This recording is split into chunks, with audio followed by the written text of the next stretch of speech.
All right, ladies and gentlemen, welcome to the Garage Gym Athlete Podcast. Jerred Moon here with Ashley Hicks, Kyle Schrum, Joe Courtney. What's up, everyone? I wasn't sure you were serious that you hit the record button. Thanks for letting We were everybody talking know. so long. I uh I am recording, so the podcast is officially started. Joe, how's life? Good, good, not too bad. We Well, are counting. Yeah, okay. that you went from good to not too bad. That's totally different. I had to think of it. I mean, the knee-jerk reaction is always good, but it's like, is it really though? Yeah. It's okay. We're counting macros, so that's a thing. Both of us last week, we actually like broke out our scale, and I guess just not even coordinated at all. We weighed ourselves just as a curiosity, and both of us are the heaviest that we've been for some reason. And like, while I don't notice it so much in the mirror, it's still one of those things where you think about like, oh, this kind of sucks that I'm heavier. And even though I've been lifting and I did so much running this year, I think I'd be lower. But now that we actually have the kitchen and are doing food prep, which we just figured might as well start weighing things, measuring. So we are counting macros now. And it's not so bad, except the MyFitnessPal app always finds ways to piss me off. Every single time I count macros, there's something new about the app that pisses me off, and I just want to quit. So don't use that one. Use my macros Well, plus. That's what I use. well, see, now I got to learn a whole new app, and I'm already Super No, easy. it's doing even this, and easier. there's recipes. There's That's why I nothing. didn't use. That's Yeah. why I hate my fitness, whatever you're calling it. I tried that a few times, hated it. Did my macros plus. I think I had to pay for it. Yep. I think it was like $2 or something, but Mhm. worth it. My I macros plus does will. one thing, and it's macros. It's True, because I doesn't don't care track about any. anything else. It doesn't track anything else. Yeah. Well, that's the reason I switched because I was using my Fitness Pal, and it's like, well, the only thing I'm doing is tracking macros. So I Yeah, just need an app that tracks macros, and that's it. that app is like rude too. I feel like every couple of weeks it just resets your goals. Like, no, I think you should be at this calories. Like, no, and like this macros. Like, no, don't do that. Don't My you fitness let me pal, live my my life? fitness macros. What's it called? My My fitness. fitness pal, my Yeah. fitness macros. Just combining them. Yeah. The problem too Uh, is like if you work out, it'll like change your calories for like, Yeah. oh, now you can have more calories for the day. So I will say that the free version of MyFitnessPal is not great. The premium version, which I think is like $50 a year, which whatever, I ended up just paying for that and I ended up loving it because I didn't like my Macros Plus. So I ended up doing mm, MyFitnessPal premium version and then it doesn't change anything. You put everything in yourself. You put whatever macros you want and um yeah. I'll probably check it out this weekend. We're only counting during 5 days a week, so the weekend we're not going to count. But we have learned that holy crap, do we actually eat way more fat than we thought and not enough protein? Happens to everybody. Every It's single Well, ridiculous. it person. happens to healthier, paleo, Right. slanted type people. Everyone's like, because when I was doing macro plans for athletes just individually, a lot like a couple years ago, every single person who'd come in who's more paleo slant, I'd be like, okay, just send me what you're doing right now, and I'd have them track macros for a couple days, send it to me, and their fat would be off the charts every time because you eat a couple scoops of almond butter or whatever, and you just don't realize Yeah. because It two tablespoons of almond butter is like the serving size. And let's be real, you could down 8 pretty easy. yeah. So we always have this jar of mixed nuts that we get the dry roasted from Trader Joe's. And it's fine to count your macros and you don't feel silly, but then when you're sitting there with a handful of nuts, counting out almonds and weighing them, and then picking out your cashews and then weighing them, you feel the fool. So I just haven't touched the nut jar, but it's going pretty well. Other than that, there's ups and downs, Speaking but of that, I it's just cool. have to jump straight into it. Emily started buying this new RX butter stuff. The RX bar company that makes the Yeah. nut Yeah. butter. So they make RX bars. They make a nut butter that I had never Yep. had before until like a week ago. And it's got dates, egg whites, almond butter. I think that's it. Mhm. Amazing. Yep. Absolutely amazing. That wasn't even a planned update, but we were talking about nuts, so I thought I'd throw it in there. Yeah. But And RX not is a awesome. sponsor. Not a sponsor.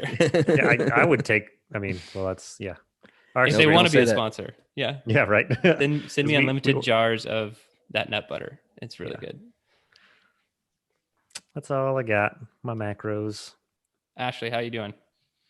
Good. Doing good. For me, my updates aren't like crazy, but Scott is more on like Scott. Scott is finally done with his instructor upgrade. So, unlike other instructor upgrades he's done, anyways, it's been less chaotic than the last ones. The other ones, he's always in like upgrade mode and he's a little stressed out. But this one has been chill because, I mean, we've been here over a year now, and he started his instructor upgrade, I want to say in January of this year. And because of Corona and maintenance and all sorts of stuff, like it's just been slow. So he maybe gets in a flight a week. So it's been like really nice for me because he's just real chill and not like, I don't know. It's a different upgrade Scott. And I really have enjoyed this kind of upgrade Scott, but I'm sure he's very happy to be done. So, yeah, which means our like 3-year mark starts here now. But, and then for, just a fun healthcare update, switching over to TRICARE standard, to hopefully like help alleviate some issues of trying to get like referrals over to different doctors and whatever. So this way I can choose who I want to see, and basically anyone within the network or even out of network, and not have to worry about having to call my PCM on base and saying, hey, can I go see X, Y, and Z, and waiting for that to go through and yada, yada. So yeah. Yep. I have a similar story to that because when we were in San Diego, that's when I was deciding on getting the TRICARE Prime or Reserve Select, whatever it is. Mhm. And I got the one that I can choose. And when I started the going to PT all the time, Liz and I both had similar hip issues. So we both went to the same PT person, and they do like a 15-minute free assessment. And then you take that assessment. They have a plan. They say, okay, all you need to do is get this approved, a referral from your PCM, and then we'll get you on treatment. I did that with mine. It was literally like a fax, and I was good to go. She had to wait like 2 weeks to get an appointment to go see someone. And then they had to refer her to their PT. And then they had to tell her to do this and then this and that. 3 months later, they basically just said, here, go home and do this. And if it doesn't fix, then We'll give come you some back. ibuprofen. Yeah, basically. And she basically was like, well, I've already been doing this. So they're like, oh, okay. Mhm. So yeah, it's terrible. Yeah, and right now it's open season, I guess, for TRICARE. So any military members out there thinking of switching over, I think it ends on December 10th is when it is. It's only like certain times a year, or when you PCS, Joe, like you, I think Yeah. you have like 90 days to choose when you PCS. So, yeah. Cool. Kyle. So this one's going to be a little shocking for Yes. anyone who knows me. I'm Joe. just going to read it exactly how I wrote it down. I'm sort of maybe starting to like running a little bit, whatever.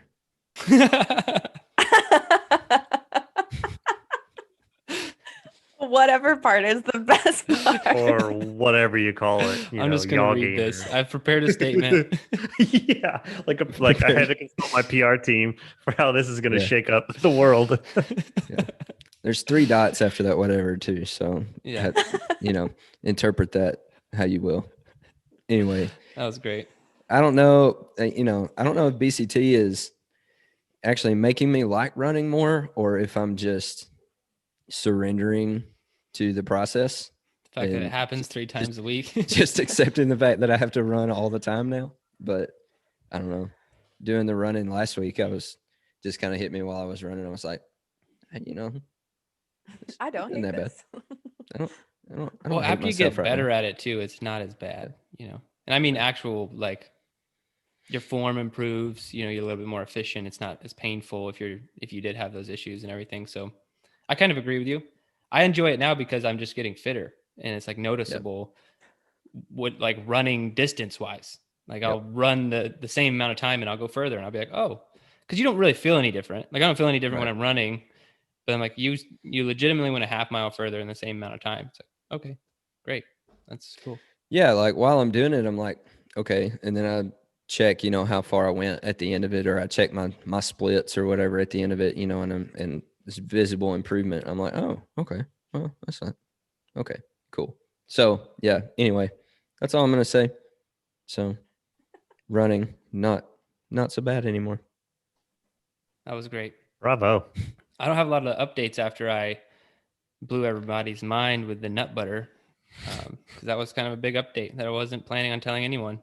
Well, But you do like a reverse pyramid when it comes to your updates, so let's hear it. well, I really only have one. I kind of hurt myself this past week on BCT. So I didn't end up doing Murph this past weekend, which I really wanted to do. And this was just a bad decision. It was the whole reason I bought a True Form is because I kind of jacked up my back when BCT started. And I was like 95% sure it was from running on the road and like doing specifically sprint intervals on the road, not just running on the road. Running on the road is fine, but running as fast as you can on the road when it's uneven and you're uphill, downhill, all those things, not a good idea. I really think it's the downhill. Like when you're sprinting as fast as you can downhill. Anyway, jacked up my lower back. I was in significant amount of pain and really pissed off for the weekend. But then we luckily were rolling right into this deload week. And so I just took it easy on Sunday, took it easy yesterday, and today's Tuesday. I'm feeling pretty good. I'm 90% back. I think I'll easily be 100% back before the next wave hits. So I'm not injured to where it's going to prolong or change the training. But I can't do it. I can't sprint on the road anymore, no matter what. Lesson learned twice now. Don't sprint on the road. At least at my house. Because it's not safe. Interesting. That's it. That's all I had. Sprinting on the road at my house it's downhill one direction and uphill the other direction. So splits are a little suspect when you write them down. Yeah. Roads are fantastic here. Everything's super flat, right? Yeah. So there's like a three, I think I said it in an earlier update. There's like a 3.5 mile exactly loop that goes around all the islands that we live around. And the only elevation is the bridge that actually goes over the water. So, and I think when I did the entire 3.5 mile loop, it was like elevation total gain was like 50 feet.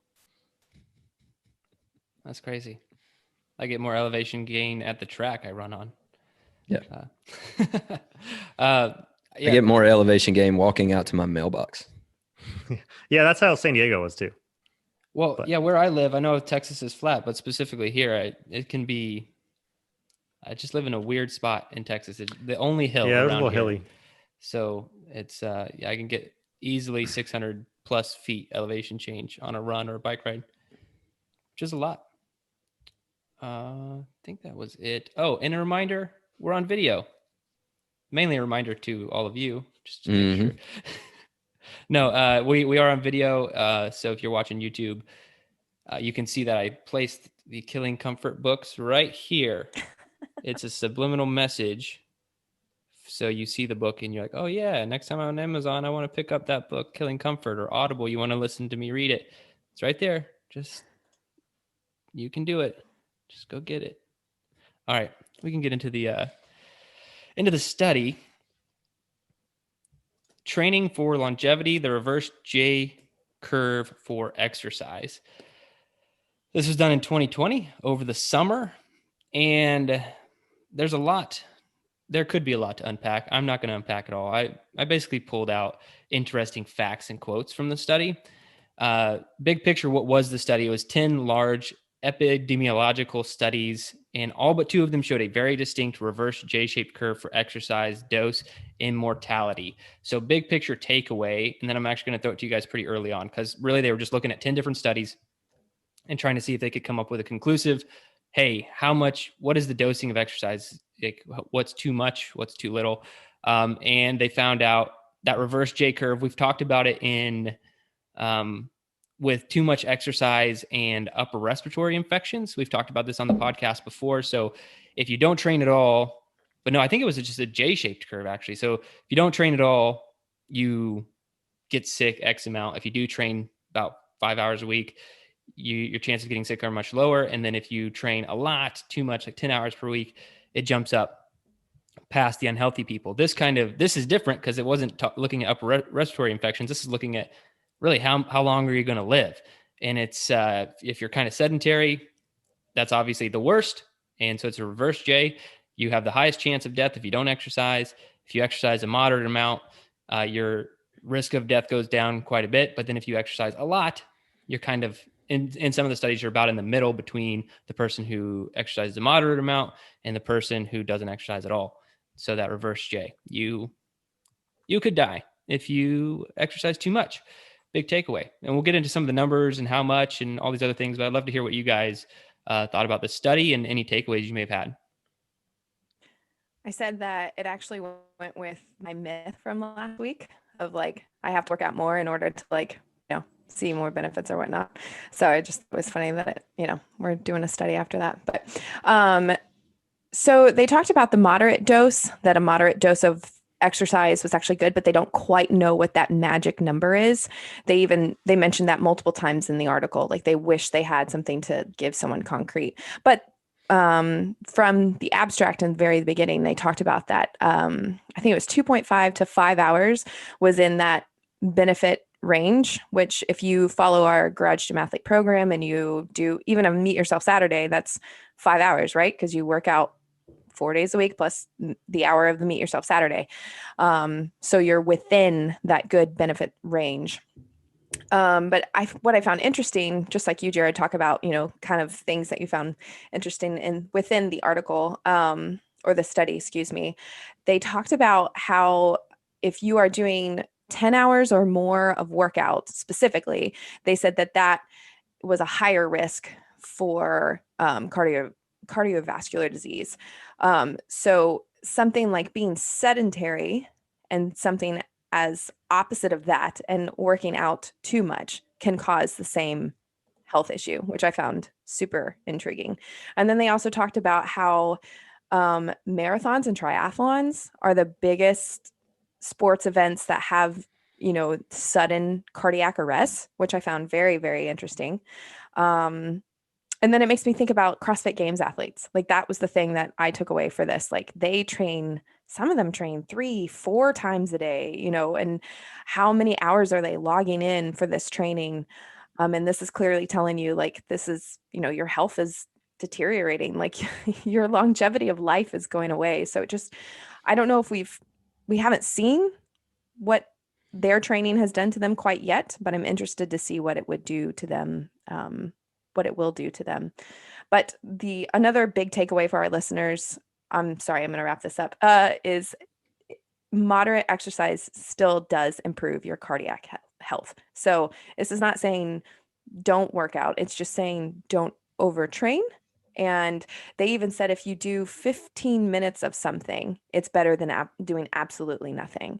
So even if you don't have the hour to do something, I think a good takeaway is go on a walk, get outside. They talk about social sports were not just great for your health, but like your cardiac health, but your mental state as well. So yeah, that's a big takeaway I took from this is, still get moving, just don't overdo it. Yeah, part of the reason I like this study is to talk about the potential of exercising too much. But if anybody is looking this at the reverse side of, oh, maybe exercise is dangerous, I shouldn't do that, that's not the takeaway at all. And it does say in the study, there's only about 2.5% of US adults that may be overdoing exercise by their estimate. So you're most likely not in this camp. But if you are one of those people who wants to hit excessive high intensity training multiple times during the day, throughout the week, then you could be doing yourself a disservice. And that's kind of why I wanted to do this study. So something else to think about, or something else that I thought about, was not just like staying away from that, over 10-hour threshold, because it talks about, once you get over 10 hours, actually, this quote from the article, it says, approximates to 10 hours of vigorous exercise per week, the risk of developing atrial fibrillation begins to exceed that of the sedentary cohort, displaying a J-curve relationship instead of a reverse J. So it's actually like once you get up to a certain point, your risk of atrial fibrillation, which is like an irregular heartbeat, it actually exceeds people who are doing absolutely nothing.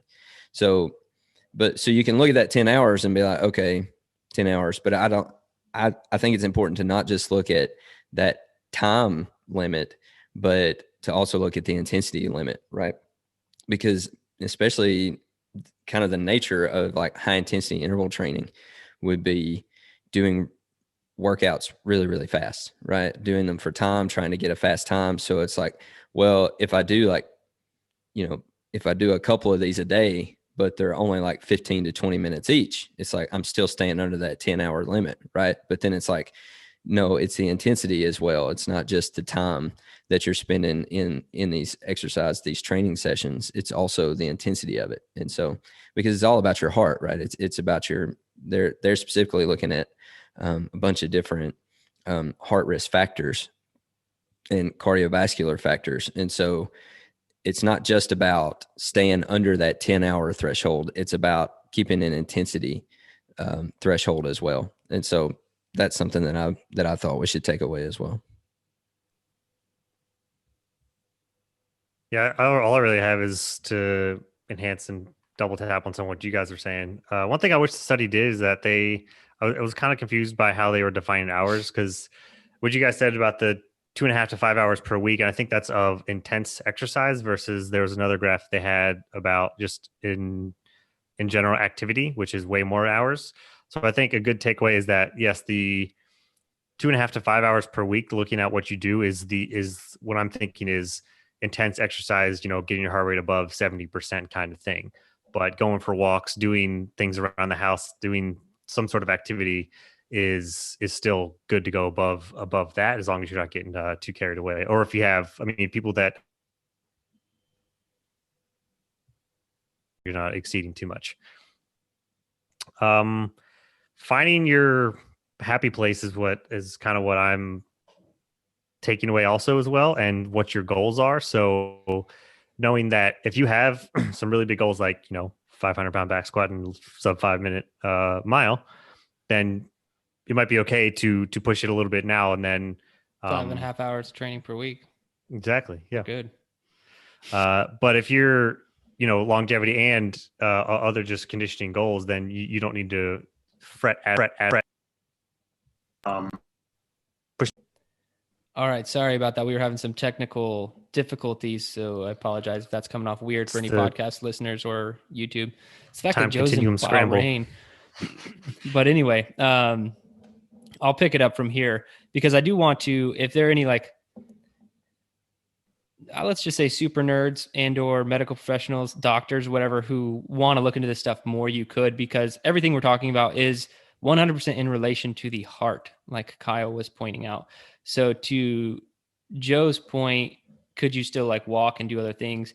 I think it's fine to be active. I think it's this strain on the heart. It's specifically the strain on the heart that is causing issues for people.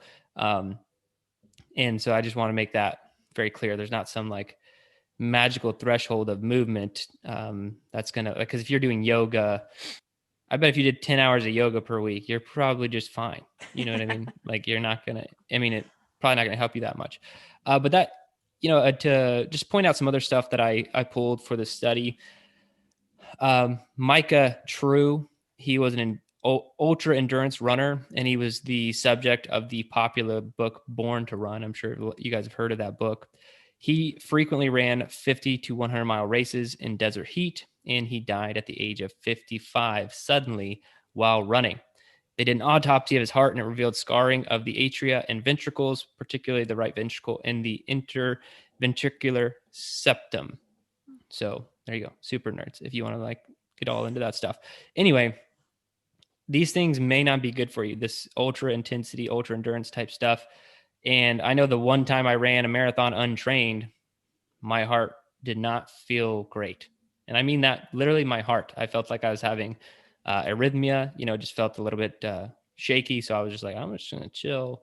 Luckily, I was much younger than I am now, and probably the only reason I didn't have any issues while doing that. So these are things that you need to look at, and everything is related to the heart. Let's see, another study, a Harvard study by one of the godfathers of the exercise movement, showed that the people who exercised the most lost 38% of the longevity benefit compared to those who exercise more moderately.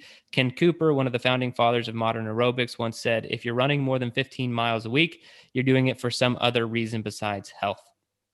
And there's another study where professional cyclists have been shown to be more likely to develop arterial fibrillation. So this is not one study. So they looked at 10 studies. I pulled probably 4 other studies for you there and gave you an example of a guy who died, a little bit more anecdotal, but he was one of those extreme cases. It's just not good for you. And so what I'd like to look at, shameless plug for Garage Gym Athlete Training, but this is kind of how I've always viewed it. What I'm trying to optimize and what we're doing as a team is we have 5 hours a week to train. And I want those to make I want them to be the most badass 5 hours that you can, thinking about every single thing that I can when it comes to the programming. And so I don't think that what we're doing is just another way to do it. The more we dive into the science, the more I'm maybe arrogantly thinking our way is the way to do it. It's not like, maybe in 10 years, it's not going to be like this optional thing. Like, I feel like if you want to be really well-rounded, you're probably going to have to model more of what we're doing. And I already see it happening. These hardcore CrossFit companies that provide programming starting to publish articles about maybe you shouldn't be so intense. And like, really, dude? Like, welcome to the party, And so all these things they're coming out, and it's the way that you should be attacking exercise. So just don't exercise too much at high intensities. It's really one of the big takeaways here. Let's see. And I think zone 5, if you're in zone 5 a lot, this is just kind of one of my own personal takeaways. This wasn't from the study. You just got to think about what that is doing to your system. So, we talk a lot about training zones. I think if you kind of lived in zone 2, you could probably do a lot more training than this. That's just, again, my theory, not the science. But zone 5 is like, it's aggressive. We've all been there, right? Like your heart is going about as fast as it can. And this is where problems can show up. So if you're spending a lot of time in that zone 5, that's also an issue. So it just goes to more evidence against this, like, high intensity thing. Like Ashley was saying, you can't do it that way. So anyway, if you all already follow Garage Gym Athlete Programming, you're fine. If you're training more than that, you're not fine. You're going to die. Okay. It's science. It's science at this point. We got a massive study here. I don't have to hide behind the curtain.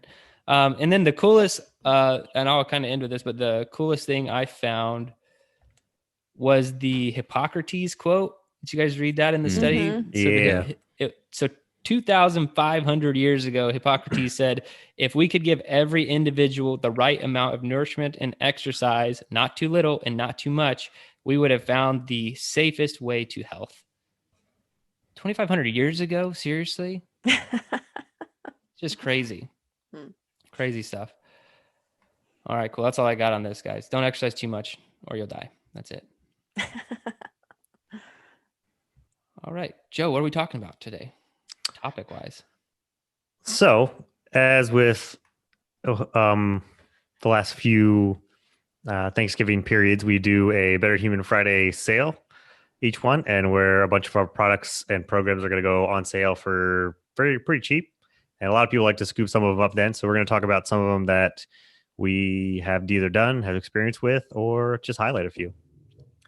And the one I'm going to talk about is one that Liz and I both did. We did it. This is the first program we did when we got our garage gym in San Diego, because it was a transition period.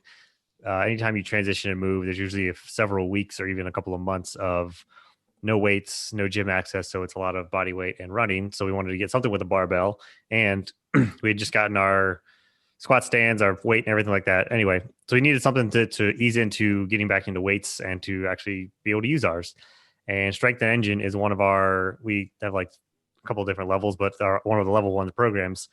But it was a really awesome to get back into it, because it wasn't always super heavy, but we got back to heavy weights. We got back to mixing weights with running and conditioning and things like that. And it was really good to ease into it. So especially if you're looking to do some sort of lifting at home, some of our programs, something simple that has barbell weights and a mix of that isn't super aggressive, I guess you could say, I would recommend this one.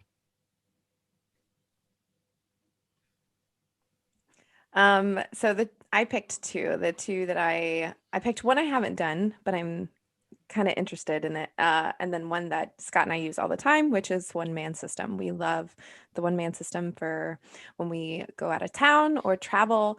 I have done that Tabata workout from one man Oh system. my I God. can't tell you how many times, and like switched up movements for it just to keep it fresh. But I mean, I think it's like overall, if you do it, it's 40 minutes of Tabata, and it's brutal. I mean, you'll be super sore from that. But yeah, we really like one man system, and that is again, if your gym is closed down again because of regulations or whatnot, it's all body weight, hence one man system.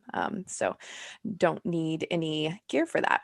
But if you want to train with gear, and something that I love to do is I love conditioning. I do love strength, don't get me wrong, but conditioning is probably something that I go to more than I do strength training sometimes. And it's from basic training.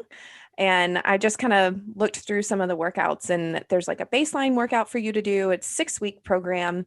But this is good for you if you don't have like a full hour to commit to training too. I think all these workouts could be done in 30 minutes or less. So maybe a few of them might be a little longer, but really good. There's Tabata work here.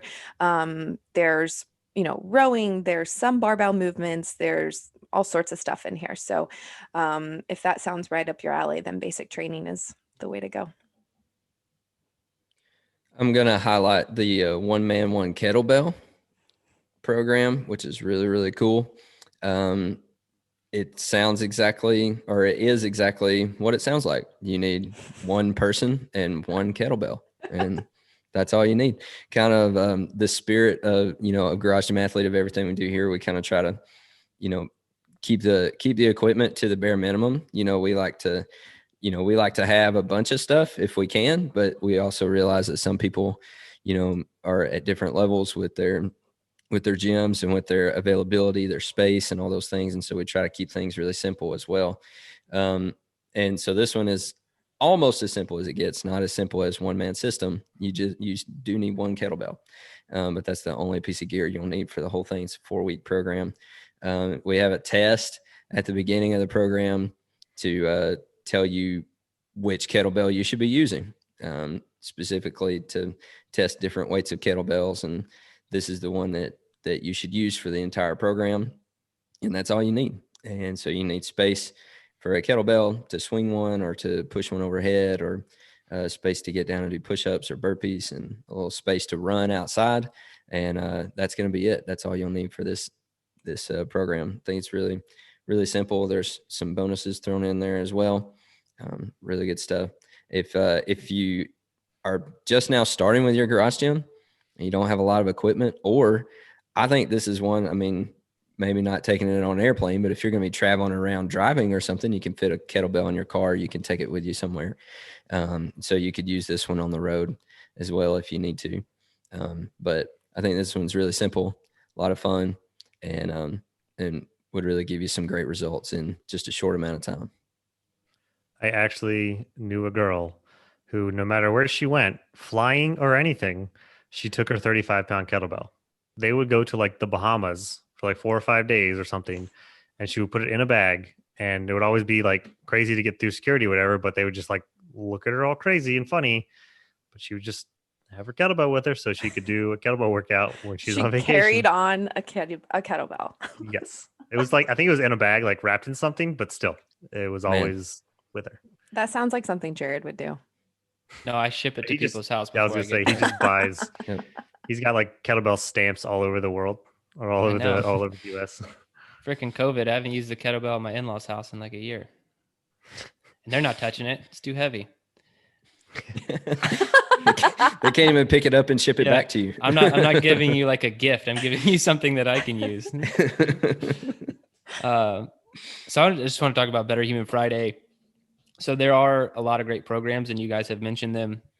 Other things I wanted to highlight, though, all of our educational resources go out through Better Human Friday too. So resources on nutrition, programming, things of that nature will also be discounted during Better Human Friday. And then one question we get is, what if I'm already a garage gym athlete? I'm already subscribed. Well, subscribe to the programming. And if you are, two things to think about. One, you do have access to most of the training programs in the training center already. So you don't need to buy those. You already have access. And some people don't even realize that because you spend most of your time in the app. But we do have an entire members library with 12 plus training programs that just comes with the membership that you guys have access to. So you don't have to purchase those things. You already have access to most of them. These one-man programs are not like that. If you do want to snag one of those are an additional cost. But another thing that we do is we discount the annual membership during these 3 days of Better Human Friday. So if you're someone who's been training with us for a while, you want to get on that annual program, end up paying quite a bit less over the course of a year as opposed to paying month to month. That's a great opportunity to jump on for our current garage gym athletes if if you're committed and such. If you're not, that's fine. You can go month to month. Commitment's a scary thing. I get it. So yeah, those are the only things I wanted to bring up. I'm going to dive deep into the bowels of Into 3 Fitness and see what other programs I can throw into Better Human Friday. Maybe some that have never seen the light of day. I'm thinking about packaging up the first 4 weeks of BCT, maybe throwing it out there for a small fee, just because people have been interested. So a lot of new things. Definitely check it out. Really, all you have to do if you're like, well, how do I get information? Go to into3fitness.com. There's going to be a menu, an item in the menu that says 5 Line Friday. Go sign up for 5 Line Friday. That's how we notify pretty much everybody about everything. That's even how I tell the team things that are going on that they didn't know about. So definitely want to be subscribed to 5 Line Friday. But also during these 3 days, we'll have banners on garagegymathlete.com and into3fitness.com. Very easy to click, very easy to find. So those are the ways to find out. And I'm sure we'll be posting some stuff on social media so you can get the links. But the thing is, we're very strict about the deadlines. So it opens at a certain time and it closes at a certain time. No excuses. Get after it. Yeah. Cool. Now we get I would say if you get that BCT package, be careful with that. Yeah, I'm like gonna open at your own risk on that one. A couple of like checkbox disclaimers, and this is not 100% decided, by the way, for anybody listening. This is just something I'm thinking about. But yeah, I think I might do that. So let's get into the workout. Who wants to brief? I can do it. It's the End of 3 Geo Metro Thanksgiving Throwdown. Say that 5 times fast.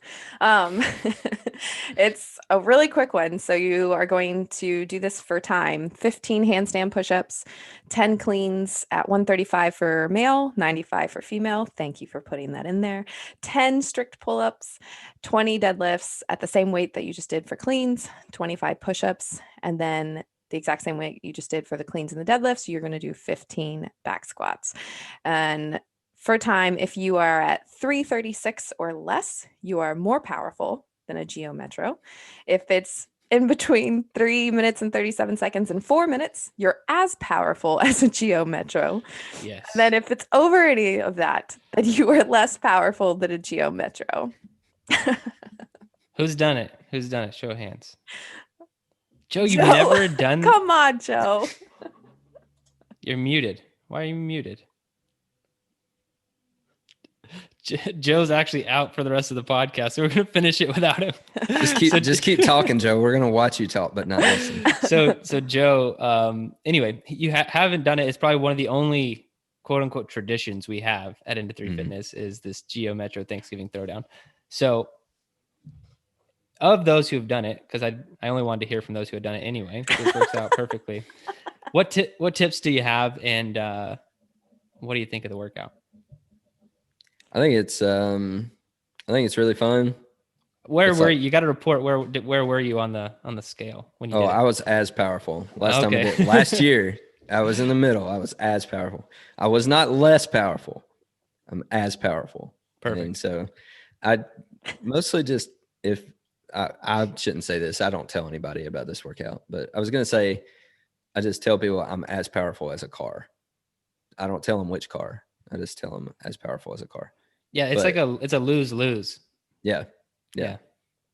Anyway, Yeah, this one's really fast. The only tip that I have is the entire point of the workout is to go fast. So just go in there and go fast.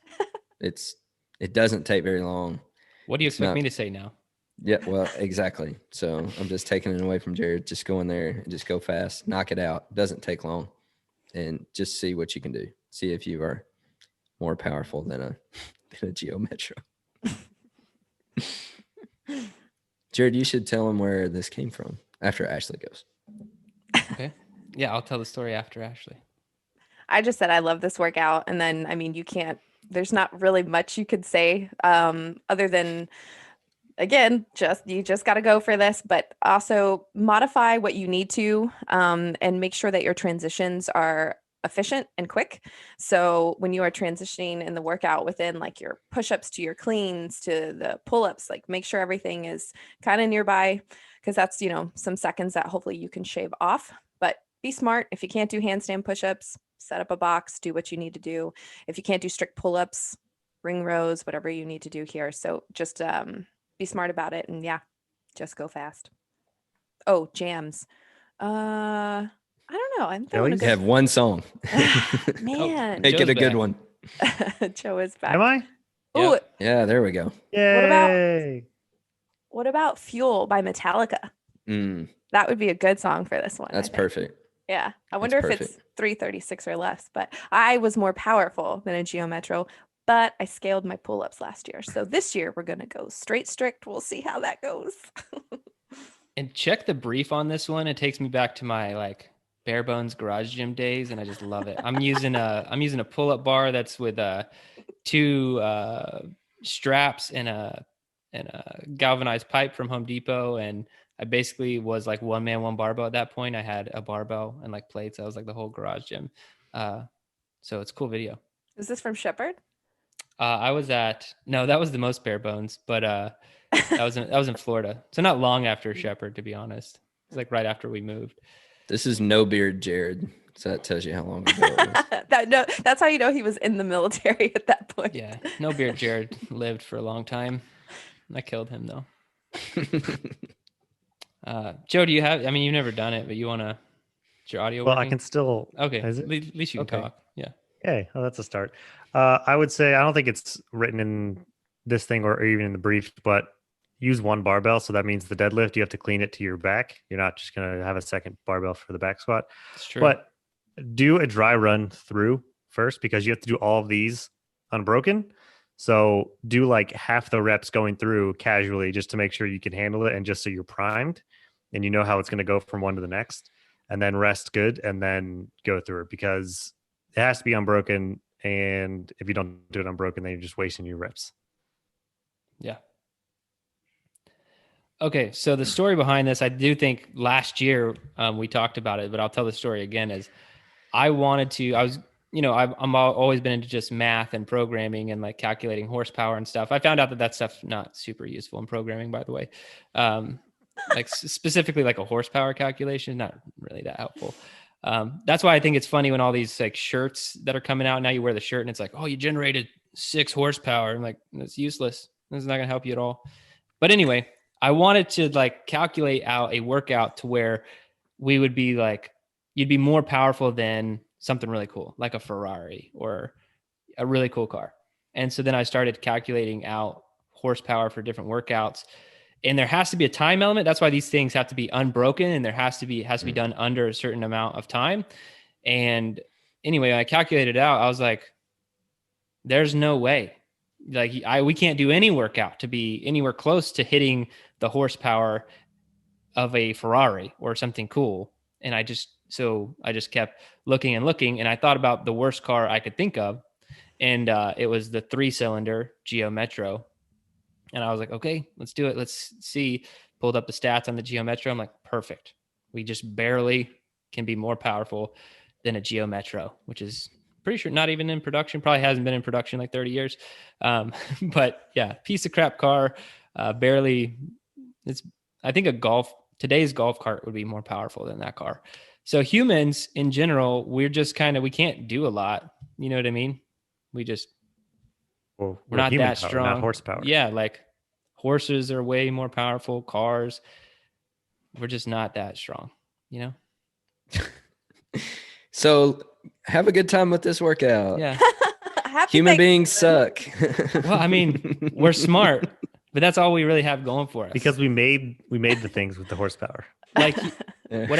whatever, like someone cleaning like 400 pounds, we're all super impressed. And there's like a gorilla in the forest somewhere who's never lifted a weight who can do that with one arm. You know what I mean? It's like humans are not that impressive physically, but intellectually, we got it going on. That's why we win. We walk upright. Do I need to Fantastic. say anything else? No, let's Nope. Let's wrap this up. let's wrap it up. I'm getting the light or the signal. You guys should just pull me off stage at times. Get with the cane. Oh, Mhm. Yeah. with the cane. Maybe we'll get good with the video stuff and we can do things like that. Well, we figured out how for you to put things on your screen. Took a couple tries. Oh, wait. Oh no. You gonna put the study up now? Oh man, Joe. Here's this week's study. I meant to do that earlier. There it is. If you guys, We're getting there. We're getting there. The video is awesome. Okay, that is it. So I think if you, I basically told you you're going to die and humans aren't that great. So I mean, if you're still listening, I appreciate it. Like I don't think I'm crushing it. That's why the other three are here, because they think about people more than I do, and they're all awesome. So if you would like to be a part of Garage Gym Athlete, primarily because of Ashley, Joe, and Kyle, that's a great decision. And you should come join Garage Gym Athlete. You can go to garagegymathlete.com, start a 14-day free trial. And we have Better Human Friday coming. It's only days away, and I'm really excited at doing it this year, because they're just doing some new stuff, and I think it'll be really cool. So I'm just going to end it there, because I probably shouldn't say much else, because I'm crushing it today. So we're going to end it. Thanks for listening or watching the new video version, because we're doing the video. We're doing it live. All right, guys. Peace.